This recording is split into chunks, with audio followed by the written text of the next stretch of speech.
think you're being careful, booking budget stays, taking solo trips, trusting the quiet strangers who smile just enough to seem normal. But what if the danger doesn't wait outside?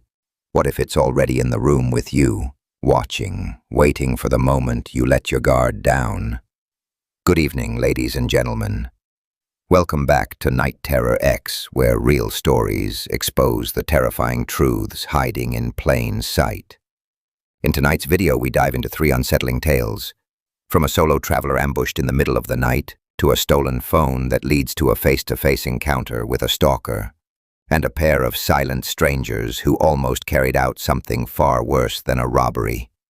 These aren't just close calls. They're the kind of stories that stick with you, especially when the lights go out. So grab your blanket, stay close to the screen, and if you're watching this while traveling, maybe double-check who's staying in the room next to you. If something chilling has ever happened to you, tell us in the comments below, or send your story to nightterrorxinbox@gmail.com. Be sure to like, subscribe, and share this video with someone who thinks hostels and highways are always safe, because in these stories, comfort is just a setup, and survival depends on how quickly you realize the truth. Let's get into it.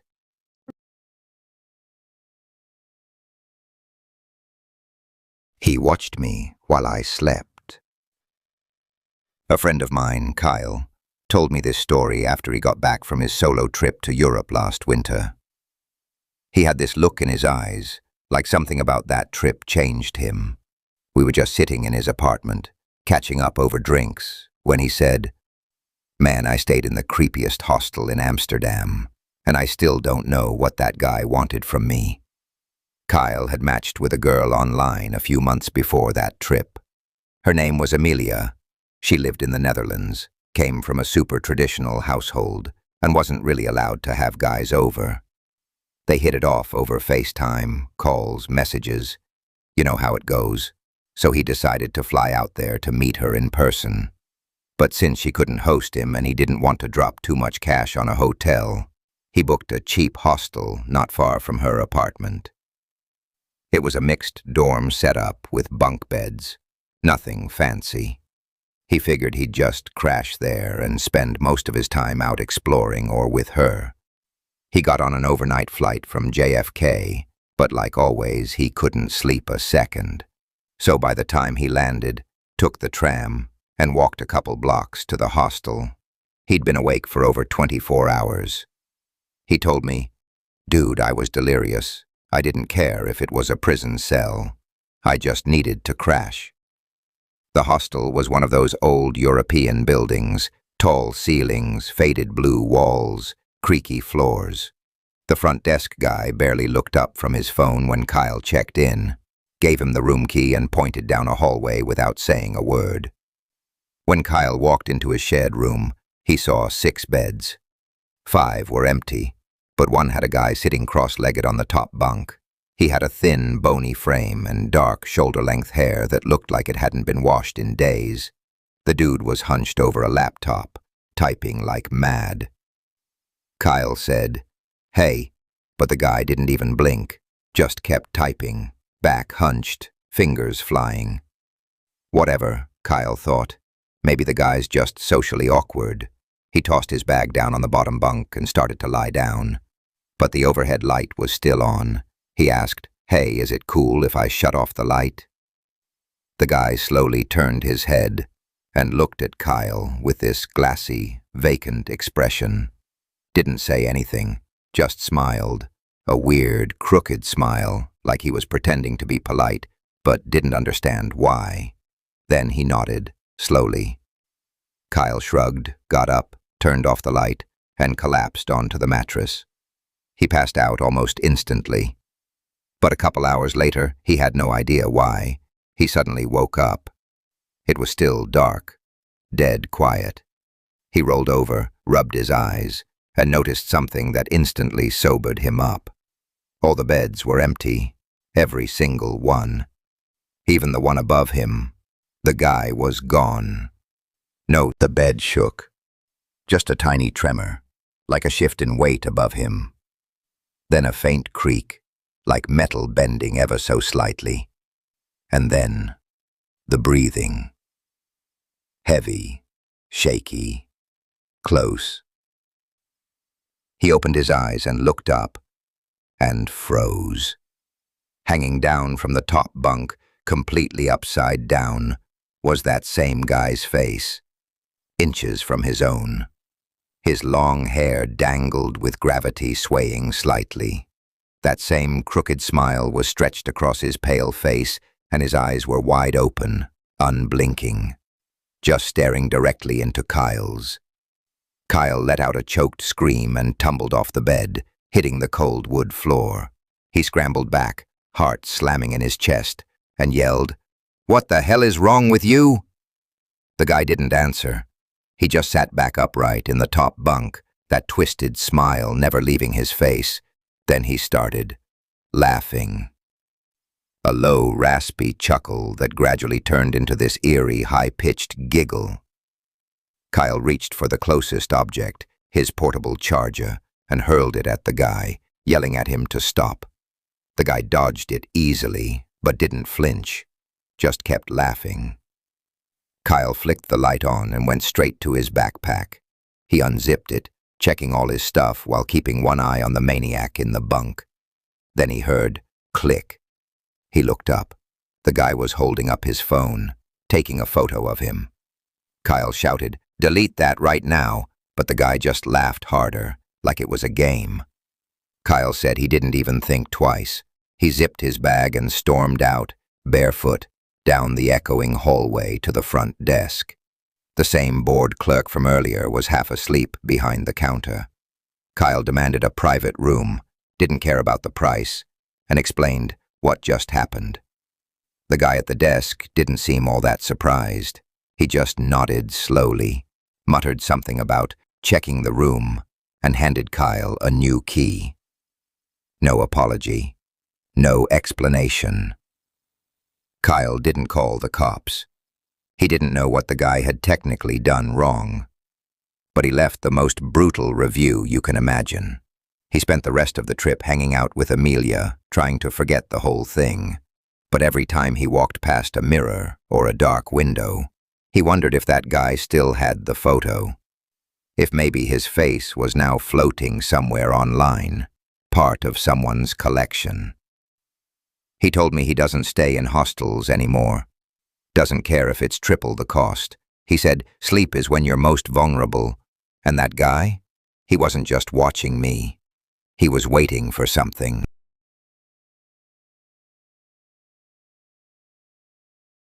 Room 4 wasn't registered. A friend of mine, Jake, told me this after he got back from backpacking through Europe last fall. He's the kind of guy who's traveled solo for years.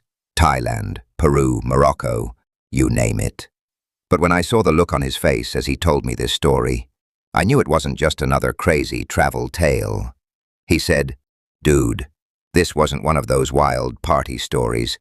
This was something different, something off." He'd just landed in Florence. Italy had always been a dream destination for him, and because he wanted to stretch his budget, he booked a spot at a small, low-key hostel, just a few tram stops outside the city center. It was called Il Girasole, which apparently means the sunflower. Ironically, warm-sounding for a place that turned out to be colder than a morgue. Jake got there in the early afternoon. The place wasn't flashy. A narrow building tucked between a shuttered cafe and a laundromat with no real signage outside. The front desk was just a table pushed up against the wall with a woman behind it who barely looked up from her phone. But she handed over the key to room 4 with a stiff smile and told him there weren't many other guests that week. Good, he thought. More peace and quiet. Room 4 had 2 twin beds and a bunk bed.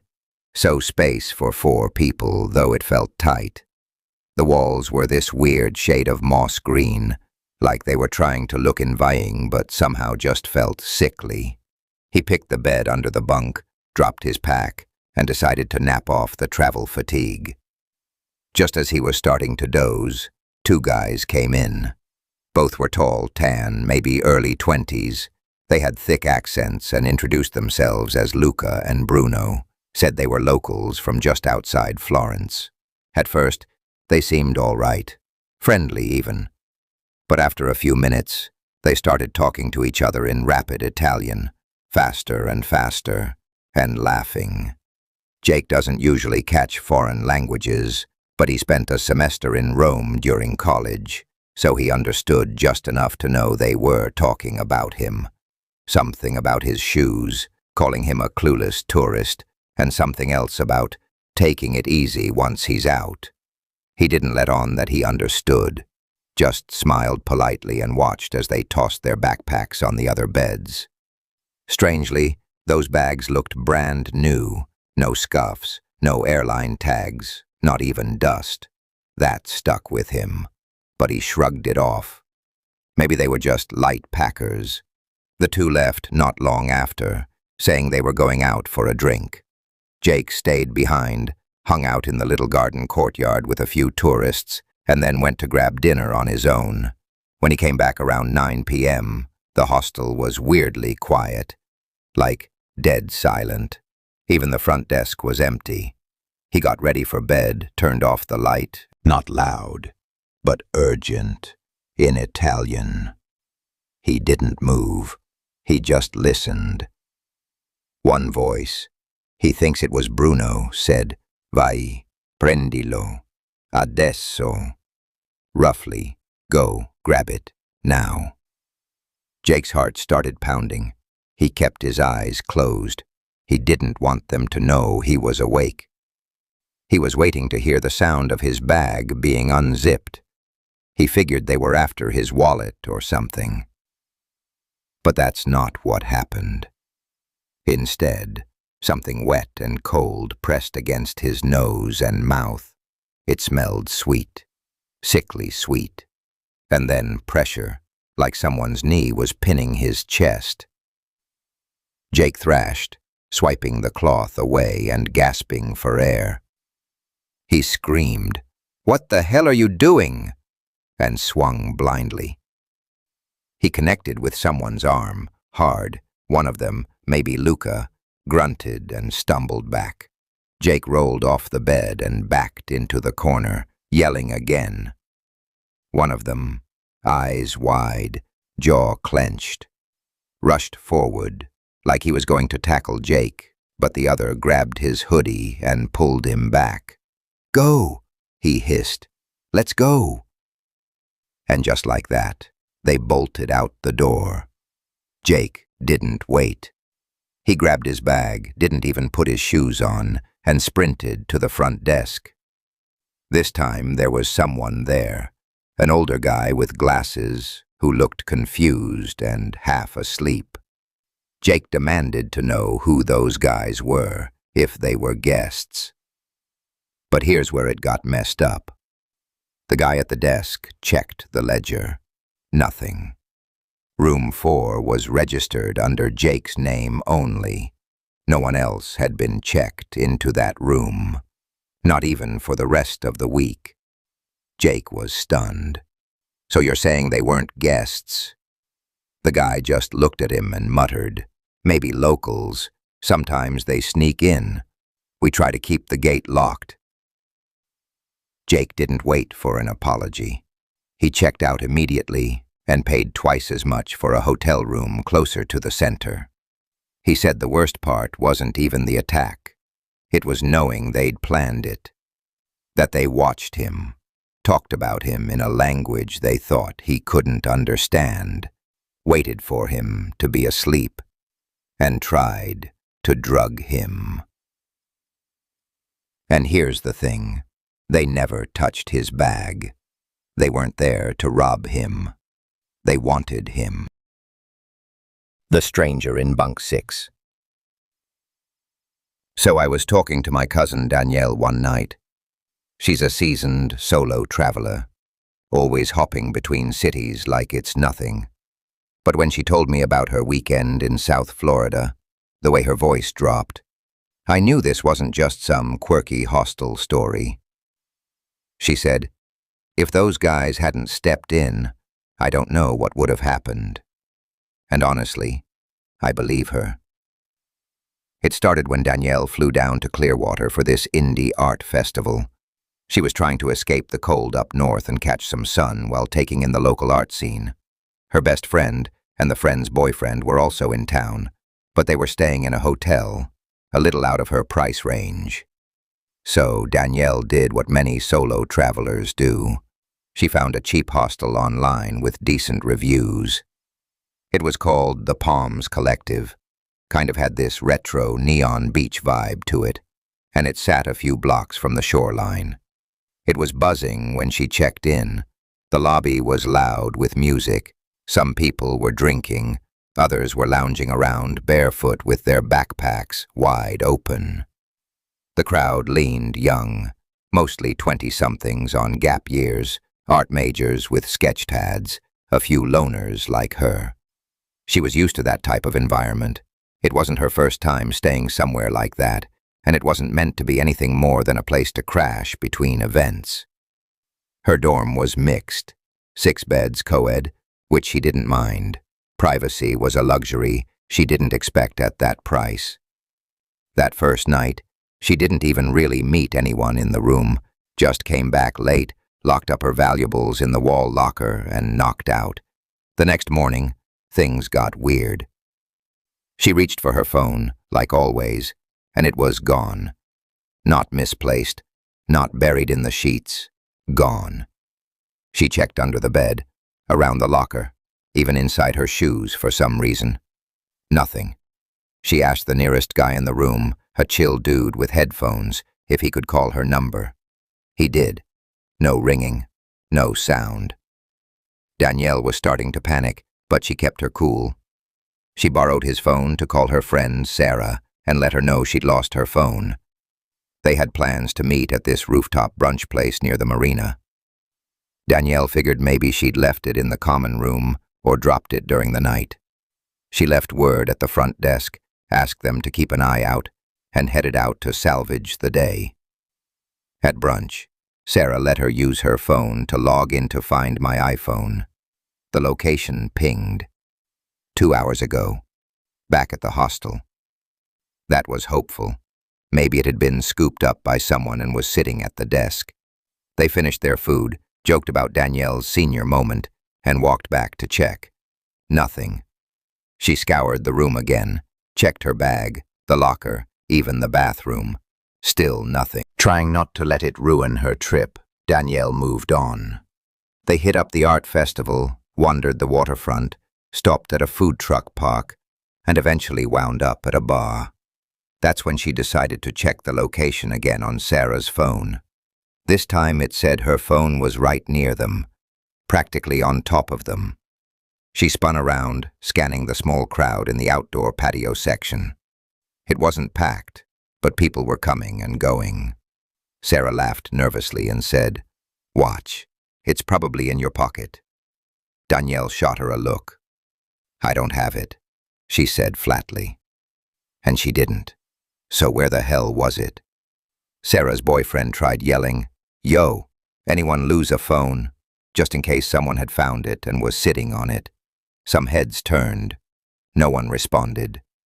But Danielle noticed a couple of people leaving, quickly and quietly. They tried calling her number again. It rang, but no one picked up. That made it worse somehow. Like someone was holding it, but didn't want to be found. She eventually returned to the hostel to change clothes before heading out for the evening. The sun was down now, and as she walked back through the dimly lit side streets, she had that skin-prickling sensation of being watched.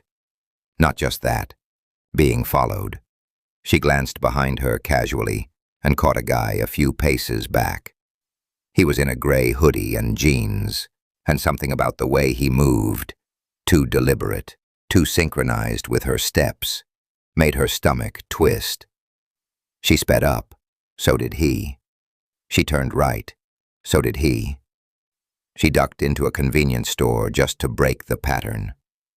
When she came out 5 minutes later, he was gone. Or at least, out of sight. Back in the hostel, Danielle went straight to her laptop and checked Find My iPhone again. Her phone had pinged, back inside the building. That got her hopeful again. Maybe the person had turned it in after all. She ran to the front desk. Nothing. She asked around, casually, trying not to seem too accusing. Nobody admitted to having it. She got ready to go out and started deeming Sarah from her laptop, letting her know she'd be on her way soon. Just needed a shower and a change of clothes. When she stepped out of the bathroom, towel still in hand, she froze. That same guy she'd seen on the street, the one who had been following her, was now sitting on one of the lower bunks, scrolling on a phone. He looked up at her, expressionless. She backed up toward her locker, grabbed her laptop, and messaged Sarah. "Call my phone, now." Seconds later, the faint buzz of a vibrating phone echoed through the room. The guy's eyes met hers again. She saw it click in his head. She knew. Danielle shouted, "That's my phone." The guy tried to play dumb, but he was cornered. He eventually stood up, reached into his hoodie, and pulled out Danielle's phone. Her wallpaper lit up the moment she touched the screen. She snatched it from his hand and told everyone what had happened. The stalking, the disappearing, the whole day. The guy didn't say a word. He just grabbed his backpack and bolted, never came back. Jessie and Dom stayed with her the rest of the night. They ended up tagging along to meet Sarah and her boyfriend, and honestly, she was glad they did, because the more she thought about it, that guy wasn't just holding her phone. He had waited, watched, followed, and he knew which bed was hers.